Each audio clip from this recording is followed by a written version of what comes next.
Most EU governments say they will stand by Ukraine whatever it takes, and Thursday may be one big test.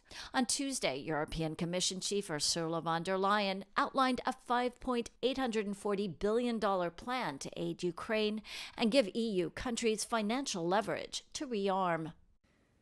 The real question in front of us is whether Europe is prepared to act as decisively as the situation dictates, and whether Europe is ready and able to act with speed and with the ambition that is needed. If the Europeans want to step up to make up for the lost American aid to Ukraine, it needs to happen now. They need to put the money on the table. They need to pass on the orders to the defense industry. Just as urgent, ramping up Europe's own defense capabilities, turning years of talk into action, as Washington appears to be pivoting away from Ukraine and possibly also from decades as Europe's top protector and ally. It raises very big issues for the future of the European Union, frankly. And I think people in Europe are very aware of this.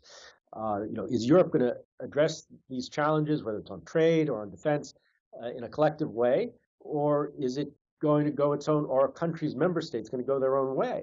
Some, like Poland, have invested heavily in rearming. Now, after years of U.S. calls to do more, others are stepping up, including Britain, Denmark, Germany, and France, where President Emmanuel Macron wants EU members to plow 3% or more of their GDP into defense. He's also floated extending France's nuclear deterrence to other European countries.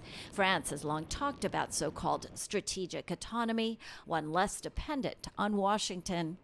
Analysts see a few countries leading the drive, from Poland and Germany to France and non-EU member Britain, who want a so-called coalition of the willing to send troops and monitor any future Ukraine peace deal. Some degree of, I wouldn't say panic, but really alarmed Europeans that realize that they need to stick together as much as possible. They realize that this is a historic time of crisis, and so you see the big nations sort of coming together, trying to get beyond their past divergences. But some have shaky governments and shaky economies. Some EU countries and far-right parties are not on board, and public support for Ukraine is mixed.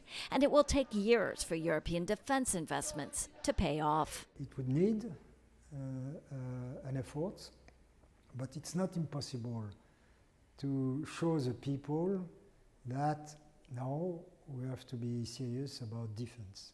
Some analysts describe this as a wake-up call for Europe in realizing the urgency of rearming to defend not only its territory, but its values. Lisa Bryant, VOA News, Paris.